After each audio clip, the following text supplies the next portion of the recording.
The only people who don't want to disclose the truth are people with something to hide. The Washington Post has a huge story today by Jason Horowitz. Mitt Romney's prep school classmates recall pranks, but also troubling incidents. Now, this is May the 10th. Well, I tell you, time's flying by some days. Some days it creeps, but today, lately, been zipping by here. The Washington Post can find out what Mitt Romney was doing 50 years ago in high school, but they still can't be bothered to find Barack Obama's transcripts at Columbia, at Harvard. They can't find real girlfriends. They got to go with this compressed composite. They can't find, they're not interested in finding, did Obama pull off any pranks in high school? What did Obama do in high school? Did Obama discriminate against? Where did Obama go to high school? At what ages did he wear a turban? At what ages did he not? They haven't found out any of this stuff. Well, there are pictures of him wearing a turban, I think in Kenya. My point is, the Washington Post can find out what Romney was doing in high school, but they can't be bothered to find out what Obama's transcripts, even some of his writings from college and law school. These incidents that the Washington Post has dug deep, happened in 1965. And what they focus on here is that Romney teased, mocked, taunted a student that even the Post says could have been gay. Could have been gay. Now, we know what's going on here. This is the campaign. This is exactly, you've been warned. You knew. You don't need to be warned. You know this kind of stuff's coming. This is what the drive-by media does in conjunction with the Democrat in the White House. When I saw this, I started laughing. And how as recently as 2000, when they dug up the George W. Bush DUI the weekend before the election, well, everybody was really upset about that, panicked over the impact it might have, and it did make the election closer. But here we are 12 years later. Now, maybe I'm wrong, but I think most people are going to laugh at them. What is this? It's so obvious now. It is so pathetically transparent what this is. Media ganging up on Romney. A pro-Obama media ganging up on Romney. 1965. Probably a stretch to say it had anything to do with the kid being presumed gay. If you had long hair in 1965, you're going to get razzed. It didn't matter. They weren't going to think you were in the Beatles. If you had long hair in 1965, you were going to get made fun of. See, 1965 is a great year. Bullying was legal. Watch that be a quote that shows up at Media Matters. Limbaugh praising bullying while defending Romney. See that? Yes.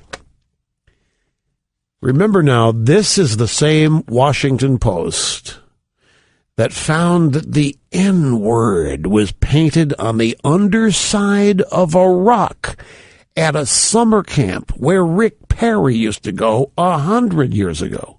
Remember that, Rachel? You don't remember. That's why I'm here hosting. During the Republican presidential primaries, the Washington Post ran a story. You know what? They found a rock, some summer camp that young Rick Perry went. They found the N-word written on the bottom. Somebody had to go there.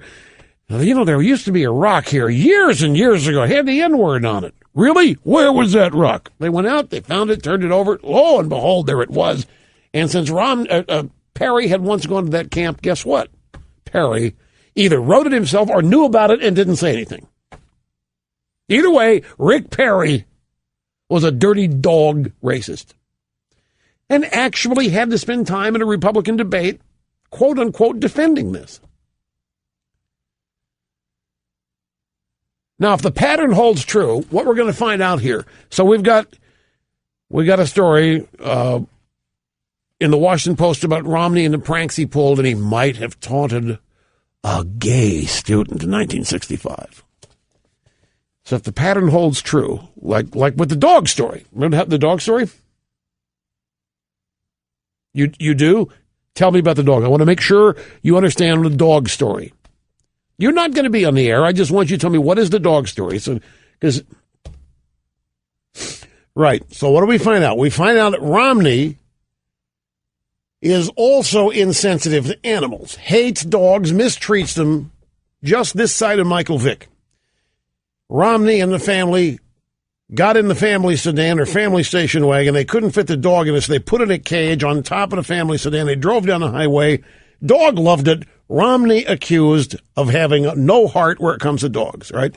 Then we find out, some quite accidentally, that Obama admits to eating dog in his one of his autobiographies. So if the pattern holds, what we're going to find out here, not only will we find that Obama harassed a student in high school, but that he cut the student's hair off, just didn't make fun of the kid for long hair, and then ate the hair. And wrote about the nutritional value of the kid's hair. Obama admitted in his first biography that he's tried cocaine. Does the Washington Post ever try to find the seller? They haven't.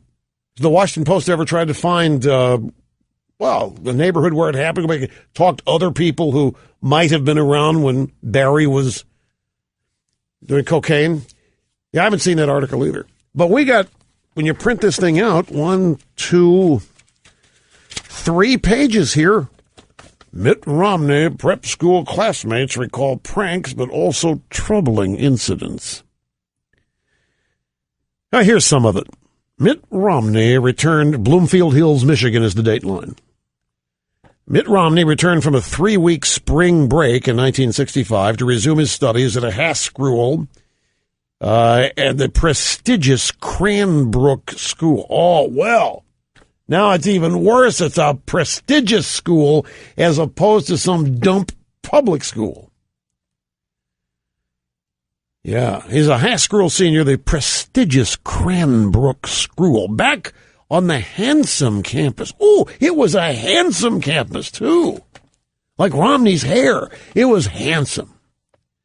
Back on the handsome campus, studded with Tudor brick buildings and manicured field. Oh, what a picture they're painting. We're not even finished with the first sentence.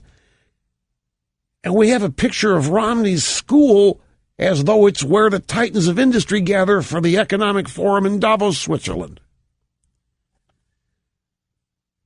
Back on the campus, Romney spotted something he thought didn't belong at a school where the boys wore ties and carried briefcases. Now, here's the picture. Got this idyllic setting, the prestigious Cranbrook School.